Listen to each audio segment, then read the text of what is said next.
আসসালামু আলাইকুম, শুভ সকাল। দক্ষিণ কোরিয়ার মোয়ান আন্তর্জাতিক বিমানবন্দরে আজ রবিবার সকালে জেজু এয়ারের একটি যাত্রীবাহী বিমান অবতরণের সময় রানওয়ে থেকে ছিটকে পড়ে বিধ্বস্ত হয়েছে। বিমানটিতে ১৭৫ জন যাত্রী এবং ৬ জন ক্রু সদস্য সহ মোট ৮১ জন আরোহী ছিলেন। এই দুর্ঘটনায় এখনও পর্যন্ত ২৯ জনের মৃত্যুর খবর পাওয়া গেছে।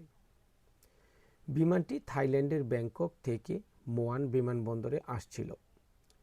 অবতরণের সময় নিয়ন্ত্রণ হারিয়ে রানওয়ে থেকে ছিটকে পড়ে এবং একটি দেওয়ালের সঙ্গে ধাক্কা খায়, যার ফলে সঙ্গে সঙ্গে আগুন ধরে যায়।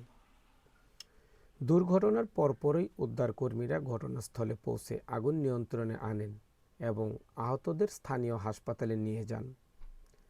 দক্ষিণ কোরিয়ার ভারপ্রাপ্ত প্রেসিডেন্ট চুই সাং মুক দ্রুত ত্রাণ ও উদ্ধার কার্যক্রম পরিচালনার নির্দেশ দিয়েছেন। এই দুর্ঘটনার ফলে মোয়ান আন্তর্জাতিক বিমানবন্দরে বিমান চলাচল আপাতত বন্ধ রাখা হয়েছে। বিমানটির ব্ল্যাক বক্স উদ্ধার করে দুর্ঘটনার কারণ অনুসন্ধান তদন্ত শুরু হয়েছে। দক্ষিণ কোরিয়ার এই ভয়াবহ বিমান দুর্ঘটনায় শোকের ছায়া নেমে এসেছে। নিহতদের পরিবারের প্রতি সমবেদনা জানিয়ে সরকারের পক্ষ থেকে আর্থিক সাহায্যের ঘোষণা দেওয়া হতে পারে। রমজান আলী, LTV24, দক্ষিণ কোরিয়া।